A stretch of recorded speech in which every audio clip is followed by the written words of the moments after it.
కవాటాలు మూసుకోవడం వచ్చే ప్రాబ్లం ఇది. ఏంటంటే ఈ పద్ధతి గుండె లోపలి కవాటాలు మూసుకుపోవడం వల్ల వచ్చిన ప్రమాదం. ఇది పర్టికులర్లీ ఏజ్డ్ పీపుల్, వయసు గల వారికి వస్తుంది, 40 సంవత్సరాల పైబడి వారికి వస్తుంది.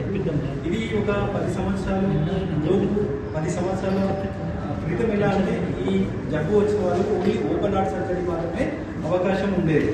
మళ్ళీ ఓన్లీ ఓపెన్ హార్ట్ సర్జరీ చేసి ఆ సర్జరీ చేసేటప్పుడు కొద్దిగా కాంప్లికేషన్స్ ఎక్కువయ్యాయి. సర్జరీ తర్వాత వారం రోజుల వరకు హాస్పిటల్లోకి ఆ గాయం ఆడిపోవడం, ఆ గాయంలోకి ఇన్ఫెక్షన్ వచ్చిన ప్రమాదం ఎక్కువ జరుగుతుండేది.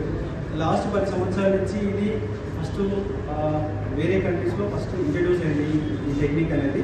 లాస్ట్ ఒక 5-6 సంవత్సరాల నుంచి మన దేశంలో స్టార్ట్ అయింది. పర్టికులర్లీ హైదరాబాద్లో లాస్ట్ 3 సంవత్సరాల నుంచి ఎక్కువ అందుబాటులోకి వచ్చినది.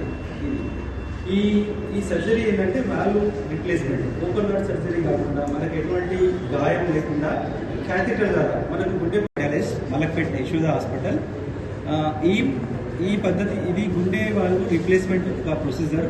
ట్రాన్స్ aortic valve replacement TAVI or TAVR అంటాము.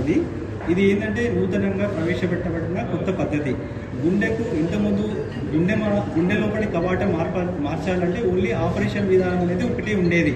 బట్ ఇప్పుడున్న పద్ధతుల్లో, ఆధునిక పద్ధతులలో వాల్వ్ రిప్లేస్మెంట్ అనేది క్యాథెటర్ బేస్డ్ అంటే తొడ నుంచి ఒక క్యాథెటర్ పంపించేసి గుండె లోపల వాల్వ్ రిప్లేస్మెంట్ చేయడం ఒక ప్రొసీజర్. ఇది చాలా తక్కువ సమయం తీసుకుంటుంది. ఒక 30 నిమిషాల నుంచి 1 గంటలోపు అయిపోయే ఆపరేషన్. దీని తర్వాత పేషెంట్ తొందరగా రికవరీ అయ్యి మరునాడే డిశ్చార్జ్ చేయడానికి వీలుగా ఉంటుంది. ఈ ప్రొసీజర్ అనేది మన ఇండియాలో ఇప్పుడు కామన్గా అవైలబిలిటీ ఉన్నది. దీనికి ఉపయోగపడే దీన్ని ఎట్లా గుర్తుపట్టాలంటే పేషెంట్కి ఎవరైనా మనకు నడుస్తున్న కొద్దీ ఆయాసము, మెట్లెక్కుతుంటే ఆయాసం వచ్చినప్పుడు దాన్ని ఎవరైనా కార్డియాలజిస్ట్ దగ్గరికి వెళ్ళినప్పుడు వాళ్ళు 2D అనే టెస్ట్ ద్వారా దీన్ని గుర్తుపడతారు.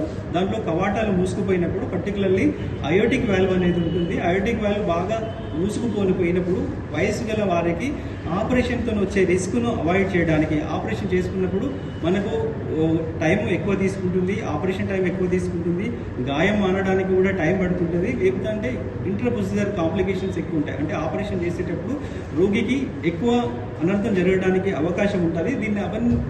ఈ పరిస్థితులన్నింటినీ